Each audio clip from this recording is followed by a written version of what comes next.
नमस्कार दोस्तों, स्वागत है आप सभी का अनुराग की वाणी यूट्यूब चैनल पर। अगर अभी तक आप सभी ने मेरे यूट्यूब चैनल को सब्सक्राइब नहीं किया है तो नीचे दिए गए रेड कलर के सब्सक्राइब के बटन को दबाकर अभी के अभी मेरे चैनल को सब्सक्राइब कर लो, ताकि भविष्य में आने वाली एक भी कहानी को आप मिस ना कर सको। तो दोस्तों, बिना समय बर्बाद किए कहानी को शुरू करते हैं। आज की कहानी के लेखक हैं मुकुल त्रिपाठी। तो चलिए दोस्तों, कहानी शुरू करते हैं। विशाल ऑफिस से घर आया तो माँ के साथ फोन पर बातें कर रहा था। माँ बोली, आज क्या खाएगा, कुछ सोचा है? कुछ नहीं, बाहर जाकर कुछ भी खा लूंगा, ज्यादा भूख नहीं है। वैसे भी अकेले आदमी का क्या खाना, कुछ भी खाकर काम चल जाता है। इतने कहते ही माँ जोर जोर से रोने लगती है। विशाल बोला, माँ आप फिर से? जो होना था वो हो गया, अब रोना बंद करो, इतने दिन बीत गए इस बात को। माँ बोली, तुम लोगों के लिए आसान होगा भूल जाना, मेरे लिए नहीं। मैंने अपना जवान बेटा खोया है, तुम और तुम्हारे पापा तो अपने काम में सब भूल जाते हो। मैं तो सारा दिन अकेली रहती हूँ। फोन कट गया। अब फ्लैशबैक में चलते हैं। विशाल, आकाश यानी कि विशाल का भाई, विशाल की माँ, विशाल के बाबूजी, बहुत छोटी सी और बहुत प्यारी सी फैमिली थी इन 4 लोगों की। बाबूजी की गारमेंट्स की दुकान थी जो काफ़ी पुरानी थी और काफ़ी चलती भी थी। माँ भी फैशन डिज़ाइनर थी। दोनों ही पढ़े लिखे और कामयाब थे। आकाश पढ़ाई में काफ़ी होशियार था और अपने आप को बहुत ही अनुशासन में रखता था, हमेशा स्कूल टॉप करता था। वहीं इधर विशाल थोड़ा ही होशियार था और कंप्यूटर और मोबाइल में ही लगा रहता था और अनुशासन में नहीं रहता था, जिस कारण घर के सभी लोग आकाश की तारीफ करते और विशाल को काफ़ी सुनाते थे। मगर इन सब बातों का विशाल पर कभी कोई असर नहीं पड़ा। वो तो बस अपने में ही मस्त रहता था। इन चारों की लाइफ में और भी कुछ लोग थे, जैसे कि इनके पड़ोसी खुराना जी की भी एक अच्छी और प्यारी फैमिली थी, जिसमें 2 लड़के और 1 लड़की थी। दोनों लड़के अभी छोटे थे, लेकिन लड़की गरिमा सबसे बड़ी थी, यानी कि विशाल और आकाश के उम्र की होंगी। उन्हीं दोनों की क्लास में थी। उन तीनों में अच्छी खासी दोस्ती थी। आखिर एक ही स्कूल, एक ही क्लास और एक ही कॉलोनी थी। दोनों ही परिवार अच्छे संपन्न थे, तो सब में दोस्ती भी गहरी थी। समय बीत रहा था। तीनों बच्चों ने अब 12वीं कर ली थी और अब कॉलेज के लिए बाहर निकल गए थे। गरिमा और आकाश का इंटरेस्ट डॉक्टर लाइन में था, तो दोनों MBBS की पढ़ाई के लिए एक ही कॉलेज में देहरादून चले गए। और विशाल, जिसे हमेशा से कंप्यूटर और गैजेट्स में इंटरेस्ट था, वो दिल्ली चला गया IT की पढ़ाई करने के लिए। समय बीतता चला गया और विशाल पढ़ाई कंप्लीट करके दिल्ली में ही एक IT कंपनी में लग गया। पढ़ने में उसका ज़्यादा इंटरेस्ट था भी नहीं, 100 पैसे कमाने लग गया। आकाश और गरिमा की अभी पढ़ाई बाकी थी। वो दोनों 1 साल और साथ में देहरादून में रहे। अब उन दोनों के बीच की नज़दीकियाँ प्यार में बदल गई थी। आखिर इतने साल साथ में रहे थे, पर दोनों ही पढ़ाई में होशियार थे, तो कभी अपने रिश्ते को मुहर नहीं दी। घर में अक्सर बातें होती रहती थी दोनों परिवारों में दोस्ती को रिश्तेदारी में बदलने की। सवाल यही था, गरिमा किसको पसंद करती, विशाल या आकाश में कौन ज्यादा काबिल होता। विशाल बड़ा ही दिलफेक किस्म का था। वो गरिमा से फ्लर्ट का कोई मौका नहीं छोड़ता, मगर गरिमा आकाश में अधिक इंटरेस्ट दिखाती थी। समय अपनी गति से बढ़ रहा था। आकाश और गरिमा ने पढ़ाई कंप्लीट कर ली थी। गरिमा देहरादून रुककर एक अच्छे हॉस्पिटल में प्रैक्टिस करने लगी और आकाश आ गया दिल्ली अपने भाई के पास। उसे भी सरकारी के लिए या कम से कम विदेश जाने के लिए अपने आप को तैयार करना था। वो सिर्फ पढ़ाई में लगा रहता। आकाश ने पहले 2 साल सिर्फ तैयारी की। विदेशी कॉलेज और सरकारी एग्जाम दोनों की ही डेट पास आने लगी। आकाश पूरी तरह तैयार था सब कुछ क्रैक करने को। सरकारी में अच्छी नौकरी मिलती तो यहीं रह जाता, वरना विदेश और ऊंची पढ़ाई के लिए निकल जाता। दोनों एग्जाम को कम ही दिन बचे थे। दोनों एग्जाम ऑनलाइन होने थे और लगभग 1-2 दिन के अंतर पर थे। आकाश और विशाल दोनों इकट्ठे से खुशी से रहते थे। एक टाइम का खाना विशाल तो एक टाइम का आकाश बनाता था। पहले विशाल ने कुक भी रखा था, मगर एक दिन विशाल ऑफिस से जल्दी आया तो देखा भानु अपने दोस्त के साथ उसके फ्लैट में पार्टी कर रहा था और खाने में सब विशाल का राशन चल रहा था। विशाल भी नहीं समझ पा रहा था आज तक कि इतना खाना कैसे अकेला भानु खाता था। विशाल ने माँ को बताया तो उन्होंने साफ मना कर दिया कुक रखने को, और अब तो आकाश भी आ गया था उसकी हेल्प के लिए। रात को सोते समय विशाल को कॉफी पीने की आदत थी, इसलिए वो रात में कॉफी बनाता तो आकाश के लिए भी बना लेता, क्योंकि वो देर रात तक पढ़ता था। आकाश कभी अपना समय नष्ट करता तो केवल गरिमा से बात करने में, बाकी समय वो पढ़ाई में ही व्यतीत करता था। आकाश का एग्जाम देखते ही देखते नजदीक आ गया और उसने दोनों एग्जाम दिए। अब नतीजा आना बाकी था, जहां एक और सभी कंफर्म थे कि आकाश या तो एक अच्छी नौकरी पा लेगा या स्कॉलरशिप से विदेश पढ़ने चला जाएगा। गरिमा भी खुश थी क्योंकि वो आकाश को पसंद करती थी और उसका कोई अच्छा काम बनते ही वो दोनों घर में सबको बता देते अपने बारे में। मगर विशाल को तो उन दोनों के बारे में पहले ही पता था।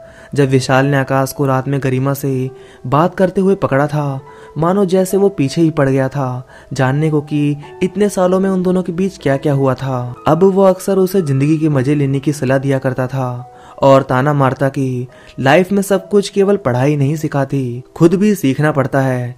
और फिर वो दोनों तो बायो के स्टूडेंट थे तो प्रैक्टिकल तो करना बनता था। मगर आकाश और गरिमा का प्यार सच्चा था। इन सब से परे वो बस अपने आप को सेटल करना चाहते थे, बाकी सब तो अपने आप ही हो जाता। आखिरकार एग्जाम का रिजल्ट आया। वो दोनों ही एग्जाम में फेल था और वो समय भी आया जब विशाल ने कंपनी से आकर देखा तो आकाश पंखे से झूल रहा था। मगर सब कुछ जितना साफ दिखता था क्या उतना ही था। आकाश ने आत्महत्या कर ली थी और सभी ये मान बैठे थे कि एग्जाम में फेल होना इसका कारण था। हो भी क्यों नहीं, आप इतने समय से तैयारी करें और रिजल्ट कुछ और ही निकल कर आए तो हर एक का ऐसा ही मन करता है।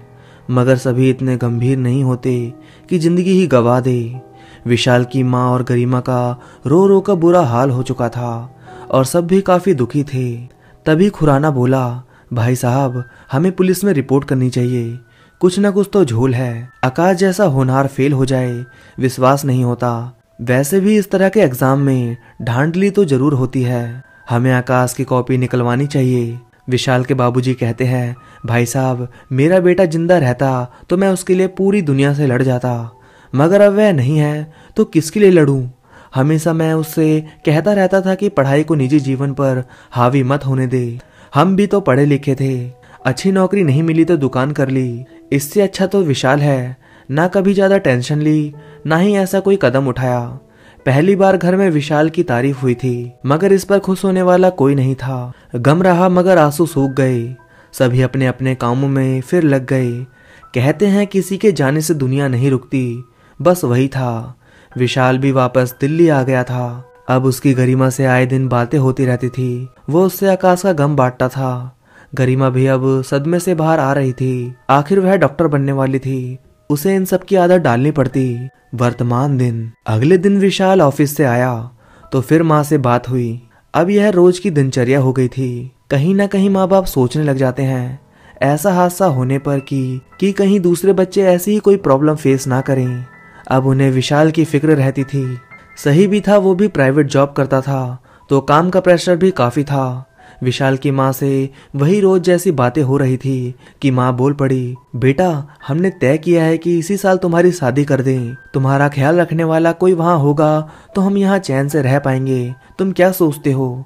विशाल बोला, माँ मैं अभी सेटल नहीं हुआ हूँ, अभी मुझे और ग्रोथ करनी है और फिर ऐसी ही कोई भी लड़की नहीं ले सकता। मुझे साथ कंधा मिलाकर चलने वाली लड़की चाहिए, यानी कि काम करने वाली चाहिए थी। माँ बोली, ऐसी ही एक लड़की है हमारी नजरों में तुम्हारे लिए।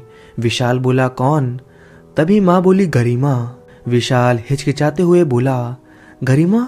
मगर वो तो, और चुप हो गया। माँ बोली, क्या तुझे गरिमा पसंद नहीं बेटा? हमें लगा तुम दोनों बचपन से ही एक दूसरे को जानते हो और दोनों कामयाब भी हो। विशाल बोला, नहीं माँ ऐसी बात नहीं, दरअसल मैंने कभी उसके लिए ऐसा सोचा नहीं था। माँ बोली, बेटा अगर तेरी जिंदगी में कोई और है तो बता दे, अभी हमने उनसे बात नहीं की है। विशाल बोला, नहीं माँ ऐसा कुछ नहीं है, आपको जैसा सही लगे आप करें। यह कहकर फोन काट दिया। विशाल कुछ सोच में पड़ गया था। 2 दिन बीते होंगे कि गरिमा का फोन विशाल के पास आया। गरिमा बोली, विशाल, घर में रिश्ते की बात चल रही है, तुम जानते हो? विशाल बोला, हाँ, माँ ने बताया था मुझे। इतना कहते ही गरिमा फट पड़ी। Are you mad? तुमने मुझे बताना तक जरूरी नहीं समझा? तुम तो मेरे और आकाश के बारे में सब जानते हो ना। फिर भी मैंने खुद को संभाल लिया है, मगर मैं आकाश को भूली नहीं हूँ। वो हर पल मेरे साथ है, मेरी यादों में, मेरे ख्वाबों में। मैंने डिसाइड किया है विशाल, मैं कभी शादी नहीं करूंगी और अपनी पढ़ाई से लोगों का भला करूंगी। मेरा और आकाश का यही सपना था। विशाल सब सुनता रहा। फोन कट गया। अब विशाल कुछ बड़ा सोच रहा था। उसने जेब से सिगरेट निकाली और दम मारते हुए कुछ सोच रहा था कि तभी उसने अपना फोन जोर से जमीन पर दे मारा और उठ खड़ा हुआ। उसकी आंखें दीवार को घूरे जा रही थी और माथे पर पसीना, होठों में कंपन थी। विशाल बोला, हर किसी को अच्छाई करने का भूत सवार है। क्यों क्यों क्यों? उसने 3 बार कहा। अब उसकी आंखें लाल हो रही थी, मानो वो गुस्से में तप रहा था। उसने बोलना शुरू किया, क्या क्या नहीं किया इस दिन के लिए मैंने, कितना कुछ सहा था। हर तरफ आकाश ही आकाश। मुझ में क्या कमी है? क्या होशियार होना ही सब कुछ होता है दुनिया में? कितनी बार मैंने गरिमा को समझाना चाहा कि मैं उससे प्यार करता हूँ, मगर उसे भी आकाश ही पसंद आया। आजकल का जमाना ही प्रैक्टिकल है। लड़कियां बॉयफ्रेंड भी ऐसा देखती हैं जो मोटा पैसा कमाता हो। क्या बीती थी मुझ पर उस दिन जब आकाश ने मुझे बताया कि वो दोनों एक दूसरे से प्यार करते हैं। आकाश ने तो सब कुछ बचपन से ही मुझसे छीना था, मगर गरिमा भी उसका साथ दे रही थी और तभी बनाया मैंने अपना शैतानी प्लान। मुस्कुराता हुआ विशाल बोला, क्या शैतानी प्लान था मेरा? भरोसा भी क्या चीज है, किसी को भी मिटाने में बहुत मदद करता है। 2 साल तक उसने इतनी पढ़ाई की, बेवकूफ, फिर भी एग्जाम क्रैक नहीं कर पाया, या मैंने करने नहीं दिया। मैंने उसे धीरे धीरे ड्रग का आदी बनाया। वो रात की कॉफी जिसने मुझे जरिया दिया उसे मिटाने का। हर रात उस कॉफी में मैंने उसे रोज थोड़ा ड्रग दिया, जिससे वो पूरी रात पढ़ता था, मगर सुबह भूल जाने के लिए। सबको लगता था कि वो सब कुछ क्रैक कर देगा, मगर बस मुझे पता था उसका अंजाम। सब कुछ आखिर मैंने ही तो किया था। कितनी हसीन थी वो रात जब अगले दिन उसका एग्जाम था। मैंने उस रात वाली कॉफी में उसे हैवी डोज का ड्रग्स दिया, जिससे वो एग्जाम टाइम में भी दूसरी दुनिया में रहा। उसे तो यह भी नहीं पता था उसने एग्जाम में किया क्या आखिर। यही मैंने दूसरे एग्जाम में भी किया। उसके एग्जाम का रिजल्ट आया। उसके एग्जाम का रिजल्ट क्या आना था ये तो पता था, मगर इतना अच्छा रिजल्ट आएगा ये नहीं सोचा था। उसने खुद को ही खत्म कर लिया। वाह, मजा आ गया। उसकी भी क्या गलती, उस दिन मैंने उसे ड्रग्स भी तो नहीं दिया था। अब बेचारे को पता हो किस चीज की बेचैनी है, शरीर तो इलाज करता। उसे लगा ये उसका एग्जाम में फेल होने का गिल्ट है, जो कहीं ना कहीं था भी। इसी के चलते वो चल बसा। अब सब मेरे हाथ में था। घर, पैसा, माँ, बाबूजी सब मेरे थे, सिर्फ मेरे। बस अब गरिमा को अपना बनाना था, जो बड़ी बात नहीं थी। माहौल अब खतरनाक हो चला था। उसकी हंसी माहौल को और खतरनाक बना रही थी। विशाल अब कहीं चला गया, मगर क्या यह सब यहीं रुकने वाला था? उस घर की शांति में मानो कोई हलचल सी होने लगी। हवाएं तेज होने लगी। हर चीज किसी के होने का एहसास कर रही थी। विशाल वापस आ गया था। आज वो पीकर आया था। इंसान अपनी भावनाओं में बहकर अच्छे और बुरे कर्म करता है, मगर उसका दिल और दिमाग के बीच संबंध नहीं बन पाता। इसी गिल्ट को छिपाने की कोशिश विशाल की थी। कहीं ना कहीं उसके कर्म उसे डरा रहे थे, मगर बदले की भावना और सब कुछ पा लेने की खुशी ने उसे अंधा कर दिया था। इंसान बदले की भावना में इतना पागल हो जाता है कि उसे सृष्टि के चलाने वाले का भी डर नहीं था। हर केस में जरूरी नहीं ऊपर वाला ही सजा दे। कुछ फैसले दूसरी ताकतें भी करती हैं जो हमारी समझ से परे हैं। विशाल के केस में यही होने वाला था। विशाल आकर सो गया। रात के 1 बजे कुछ हलचल होने लगी पूरे घर में, मानो कोई सब चीजों के साथ छेड़छाड़ कर रहा हो। तभी एक रोशनी घर में नजर आने लगी और घर की हर चीज से होकर गुजरने लगी। वो रोशनी विशाल के पास आकर कुछ देर रुकी। कुछ समय में ही उस रोशनी ने एक साये का रूप ले लिया। आंखें सुर्ख लाल, चेहरे पर गुस्सा हवा में उड़ने लगा और विशाल के करीब जाकर खड़ा हो गया। घर की इलेक्ट्रिसिटी अपने आप गड़बड़ होने लगी थी, मगर विशाल नशे में धुत इन सब चीजों से परे था कि तभी विशाल को अपना नाम जोर जोर से पुकारने की आवाज सुनाई दी और वो झटके से उठ गया। आसपास कोई भी नहीं था। उसे डर ने घेर लिया था। इसकी सबसे बड़ी वजह यह भी थी कि आवाज जानी पहचानी थी, यानी आकाश की थी। उसके चेहरे पर पसीना था, विशाल उठा और फ्रिज की तरफ बढ़ गया। पानी की बोतल निकाली और थोड़ा पानी पिया। विशाल बोला, साला आकाश अब सपने में भी आने लग गया, कब मेरा पीछा छोड़ेगा भाई। उसके चेहरे पर हल्की मुस्कान थी। वो वापस जाकर फिर से सो गया। साया फिर बाहर खड़ा था, उसे घूर रहा था। सुबह हो गई थी। विशाल के लिए ये दिन भी हर दिन के लिए नॉर्मल था। वो रात की बात भूल चुका था और तैयार होकर ऑफिस चला गया। शाम को विशाल वापस आया तो उसने गरिमा को कॉल किया और लग गया उसे समझाने। विशाल बोला, गरिमा देखो, उस दिन जो भी हुआ वो गलत हुआ। अब मैं भी तुम्हारे फैसले की इज्जत करता हूँ। तुम मेरे भाई को इतना प्यार करती हो, ये सोचकर ही मैं खुश हो गया। मगर इस शहर में मेरा मन ऊब गया है। रह रहकर विशाल के साथ बिताए दिन याद आते हैं। गरिमा इमोशनल हो चली थी। गरिमा बोली, सही कह रहे हो, मैंने भी मूव ऑन करना चाहा मगर नहीं हो पा रहा है यार। तुम ही बताओ मैं क्या करूं। विशाल बोला, एक काम करते हैं, हम घर चलने का प्रोग्राम बनाते हैं। इससे घर वालों को भी अच्छा लगेगा और हम भी मिल लेंगे, कुछ पुराने दोस्तों को भी मिलेंगे और कहीं घूमने चलेंगे तो माइंड फ्रेश हो जाएगा। उसके बाद मैं सोच रहा हूँ कि यहाँ से कहीं और शिफ्ट हो जाऊँ, ना सिर्फ घर से बल्कि शहर से भी। गरिमा बोली, सही प्लान है, ऐसा ही करते हैं।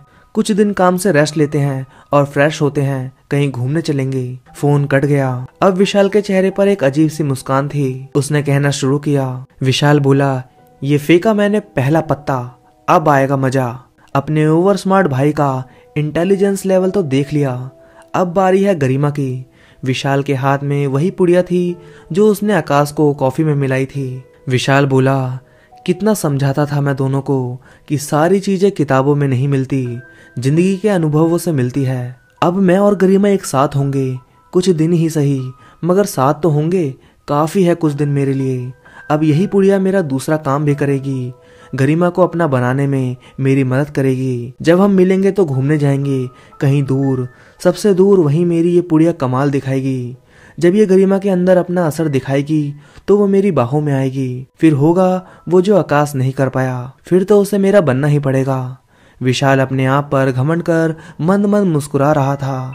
कहते हैं ना, जब इंसान का पतन का समय शुरू होता है तो उसे अपने से ज्यादा होशियार कोई नजर नहीं आता। विशाल कुर्सी पर बैठा अभी से अपने प्लान को शुरू करने की कल्पनाएं गढ़ने लगा था और उसकी हंसी में मानो किसी इंसान के रूप में कोई राक्षस बैठा हो। राक्षस भी आखिर इंसान का ही वो रूप है जब वो सिर्फ अपने मकसद को पाने के लिए हर किसी को दांव पर लगा सकता है। विशाल ने भी आकाश को सुसाइड के लिए मजबूर किया था। उसने एक बार भी अपने माँ बाबूजी और गरिमा का ख्याल नहीं किया और ना ही उसे अपने भाई पर तरस आया जो उस पर आंख बंद करके भरोसा करता था। विशाल का प्लान सुन अब साया हरकत में आने लगा था। आज की रात ना जाने क्या होने वाला था। हर पल मानो भारी होता जा रहा था। क्या विशाल को आज की रात अपने कर्मों की सजा मिलने वाली थी या वो अपने प्लान में कामयाब हो जाएगा एक बार फिर से। मगर क्या सब वैसा ही होगा जैसा वो सोच रहा था या आज रात से उसकी किस्मत पलटने वाली थी। विशाल अब कल घर जाने की तैयारी करने लगा। ऑफिस में उसने वर्क फ्रॉम होम के लिए कह दिया था। उसने अपना बैग पैक किया और अब वो सोने की तैयारी करने लगा। उसके चेहरे पर एक अलग सी मुस्कान थी, मानो वो जीत की खुशी अभी से मनाने लग गया हो। अब वो गहरी नींद में था और उसे फिर से वही आवाजें सुनाई देने लगी। विशाल ने हड़बड़ाने के साथ उठकर देखा तो कोई नहीं था। वो अपना वहम मानकर सोने लगा मगर फिर वही आवाज, और इस बार उसका वहम नहीं था। उसने अपने सामने एक साये को खड़ा पाया जो आकाश था। उसका चेहरा खून से सना हुआ था और आंखें बड़ी करके वो विशाल को घूरे जा रहा था। अब विशाल की हवा खराब हो गई। उसे अपने सारे कर्म याद आने लग गए। शायद वो ये समझ चुका था कि आकाश कोई जिंदा प्राणी नहीं है। वो बेड पर ही पीछे खिसकने लगा और आकाश मानो नजदीक आ रहा था। अब विशाल उठकर भागा। उसने पूरी जान से दरवाजा खोला और बाहर भागने के लिए मेन गेट की चाबी इधर उधर ढूंढने लगा मगर चाबी मानो मिल ही नहीं रही हो। अब आकाश उसके बिल्कुल पीछे खड़ा था। तभी विशाल को कुछ महसूस हुआ। उसने पीछे मुड़कर देखा तो आकाश ने विशाल को गले से पकड़कर हवा में उछाल दिया। विशाल सामने वाले खिड़की से जा लगा। उसके सिर में चोट आई। अब वो आकाश से जिंदगी की भीख मांगने लगा। आकाश बोला, तुझे लगता है मैं तुझे बख्श दूंगा? तूने मुझे अपने माँ बाप, गरिमा सबसे अलग कर दिया। अब तू बचने की उम्मीद तो छोड़ ही दे। कितना भरोसा था मुझे तुझ पर। विशाल बोला, मैं अपने सारे गुनाह कबूल कर लूंगा। मैं सबको बता दूंगा कैसे मैंने तेरे लिए प्लानिंग की और तुझे आत्महत्या के लिए उकसाया। आकाश बोला, अपने सारे गुनाहों को अभी कबूल कर। विशाल ने अपनी माँ को कॉल लगाया और साथ में गरिमा को कॉन्फ्रेंस में ले लिया। वो दोनों कुछ बोलती उससे पहले ही विशाल बोल पड़ा। विशाल ने गरिमा और माँ को सारी बातें बता दी और दोनों मानो सुन होकर ये सब सुन रही थी। विशाल ने पूरी बात बताकर फोन काट दिया। आकाश बोला, मैं कभी तुम्हें मारने के बारे में सोच भी नहीं सकता भाई, बस तुम्हारे गुनाह कबूल करवाने थे। अब तुम आजाद हो और शायद मैं भी हो जाऊं। विशाल अब बुरी तरह रोने लगा था। उसे अपने किए पर पछतावा हो रहा था। तभी उसे कुछ सूझा और वो झट से खड़ा हो गया। अगले ही पल उसके हाथ में चाकू था। बिना ज्यादा सोचे उसने सबको याद किया और आकाश को याद करते हुए एक जोरदार दहाड़ लगाई। उसने कलाई पर चाकू घुमा दिया था। अब खून ही खून फर्श पर था। वो भी नीचे गिर गया। देखते ही देखते उसने अपना शरीर त्याग दिया था। अक्सर हम अपने आप को इतना हावी कर लेते हैं अपने पर कि हमारी सोचने समझने की शक्ति ही मानो खत्म हो जाती है। हम वो कर बैठते हैं जो हमारा दिल कभी करने की गवाही नहीं देता कि दिल की सुनना मुश्किल हो जाता है। मुकुल त्रिपाठी इस कहानी के लेखक हैं। तो दोस्तों, कहानी कैसी लगी? तो दोस्तों, इस कहानी से क्या सीख मिलती है कमेंट करके बताइएगा। और अगर स्टोरी अच्छी लगी हो तो इस वीडियो को लाइक करिए। मैं आप सभी से मिलता हूँ कल रात 8 बजे इसी वक्त। तो तब तक के लिए धन्यवाद दोस्तों।